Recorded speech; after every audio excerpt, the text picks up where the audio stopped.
everybody, it's Rebecca here at Y Mermaids, and welcome to my July reading wrap-up.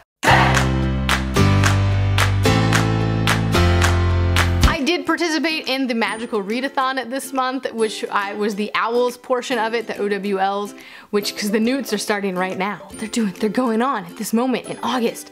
So anyway, I did the Owls so that I could participate in the newts. And so the Owls, if you missed all that, I have a TBR video for it, and I have weekly reading vlogs you can check out for more information about what I was doing and what books I chose for which challenge. But this is the monthly wrap-up, and so because of this though, I ended up reading more books than I normally read in a month. It's also summer vacation for me, so that tends to help as well.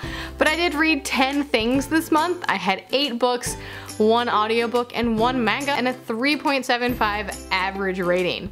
So it wasn't terrible, like it wasn't a terribly great reading month as far as the quality, but it wasn't bad either. There weren't any clunker 2 stars in there. It was 3 to 5s.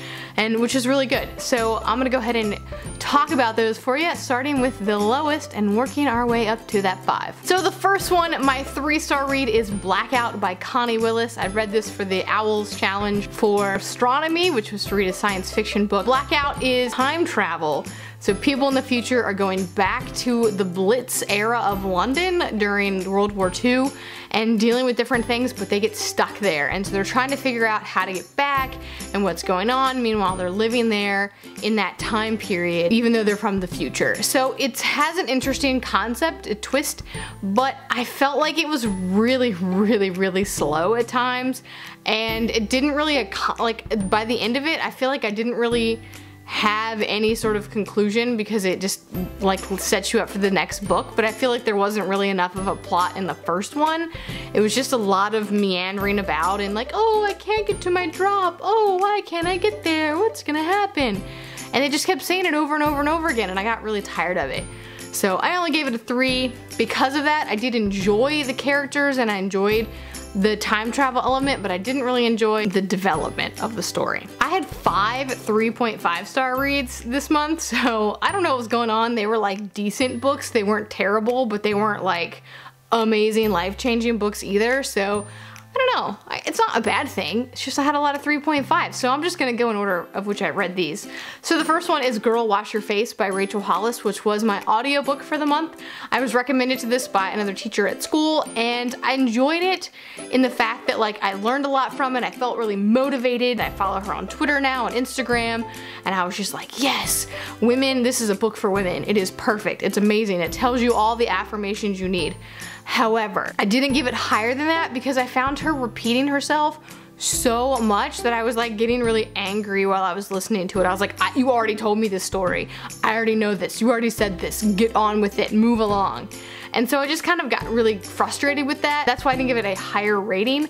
However, I do think that is really good for women especially to listen to or read. Next up was Full Metal Alchemist Volume 1 by Hiromu Arakawa, which is the first volume obviously of that manga series, which deals with 2 brothers who are alchemists and are just, it's kind of like, it felt like a TV show, like little episodes here and there of the different things that they're doing and trying to fight different bad guys and whatnot, and so I enjoyed it. It wasn't mind-blowing. I feel like the series will get better as it continues, but I think I'm probably just gonna end up watching the anime of it just because it takes me longer to read the manga than it would to just watch the anime, and I don't really enjoy reading manga as much anyway, so I feel like I'll probably just go that route. But it is a good start to a series, and it's got a good concept, pretty cool. Enjoyed it, 3.5. Next up was Lexicon by Max Berry. This one is interesting because it deals with language and the commonality and the dispersion of language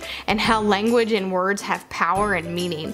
And I thought that was really cool. So it has, the story has 2 characters, 2 main characters, a guy and a girl, and they are each telling their story and they sort of overlap towards the end there. You kind of see why they're both telling the story, and so I enjoyed that. I liked one of the sides better than the other one. I just thought it was slightly more interesting, but it felt cool. There was a lot of really interesting elements to it that I liked. There was like a big chase scene and like murders and shootings and stuff like that. I enjoyed that, but it wasn't like, again, it wasn't really mind-blowing for me. It was just kind of a fun, action-y sci-fi story with words. After that, I read The Death of Mrs. Westaway by Ruth Ware, which, if you know, I always read the Ruth Ware books with Trina from Between Chapters. We tend to buddy read them together, which is really fun. It's something I look forward to every time there's a new Ruth Ware book coming out. I'm like, yes, Trina and I get to buddy read it. So this was just the latest, and it wasn't my favorite of hers that I've read, but it wasn't really my least favorite either. It definitely took a different turn than I thought it was going to. Like, I thought it was going to be this like haunted house murder mystery, and that's not really what it ended up being, which is okay. It's still a thriller. She likes to delve into people's minds and how they don't necessarily know what they believe, or you can't really trust their beliefs, and I like that. Her books tend to do with like one insular place, which in this case is that house for the most part, and so it had a lot of those elements of her books that I've come to enjoy, that I really liked. It was suspenseful, but I also did see the ending of this one coming more than the other ones. So it's about a 3.5 for me. It was enjoyable, it's a good thriller, but it wasn't her best that I've read so far. And that one had nothing to do with the owls. That one was just, we both got it from the library at the same time, and so we buddy read them together all the time, so I just threw that one in, even though it's not technically an owl book. And my last 3.5 star read was Stormfront by Jim Butcher, which was an owl book. This was the first book in the Dresden Files.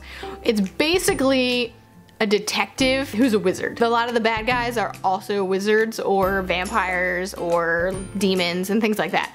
So it's kind of a cool twist for me. I've never read a book like that before, so I really enjoyed that aspect of it.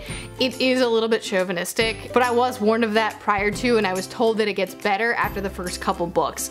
So if you haven't read it and you're interested, just keep that in mind. It didn't turn me off the way that it could have, because I think because I knew about that going into it, I said, okay, I know this is eventually going to get better, so let me just push through, and if I like the series, I'll continue.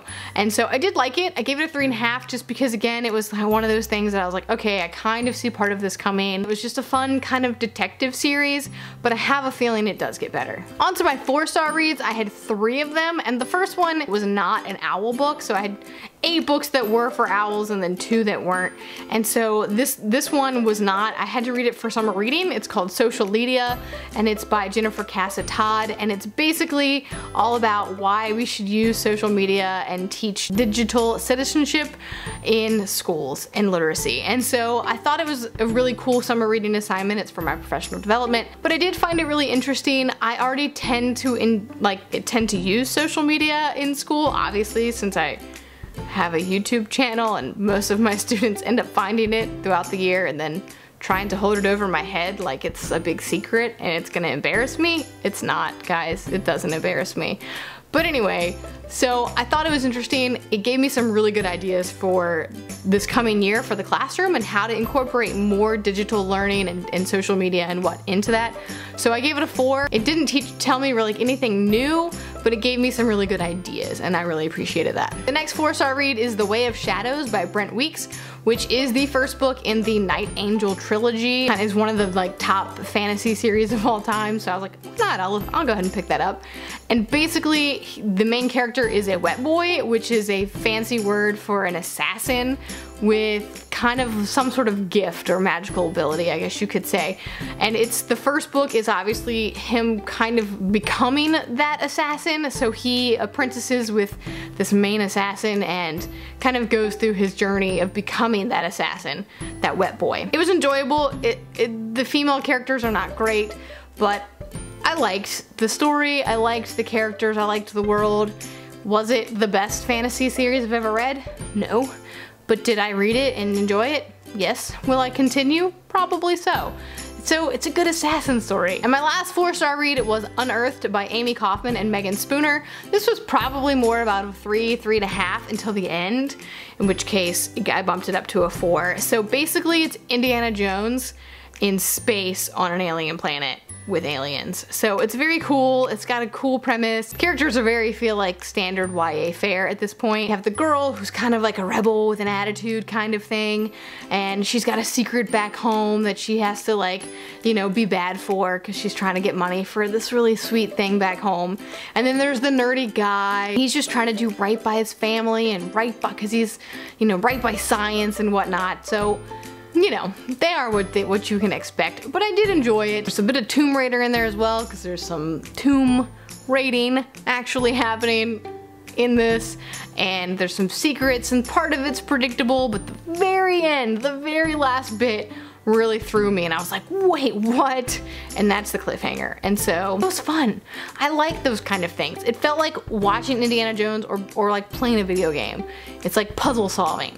And I liked that. And finally, my last book to talk to you about today was a 5-star, my only 5-star for the month, and it was The 7 Husbands of Evelyn Hugo by Taylor Jenkins Reid. I really enjoyed this book. I am kind of a sucker for celebrity gossip, or at least I used to be. The film nerd in me really appreciated it. So it takes the story of a 1950s, 60s Hollywood starlet, and it tells her like life story, like her memoir in a way. The main character is a journalist who has been hired by Evelyn Hugo to write her biography, to write her story.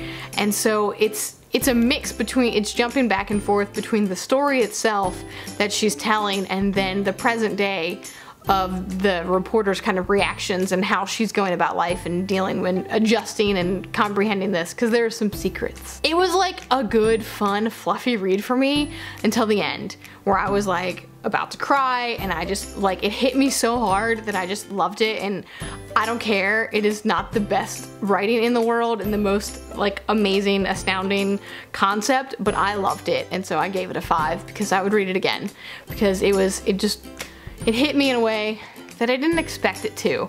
And so I just really enjoyed it. So if you like those kind of stories, these like Hollywood type stories and like memoirs and like people with secrets and women, like strong women, I definitely recommend it. Well, that is it for my wrap up for July.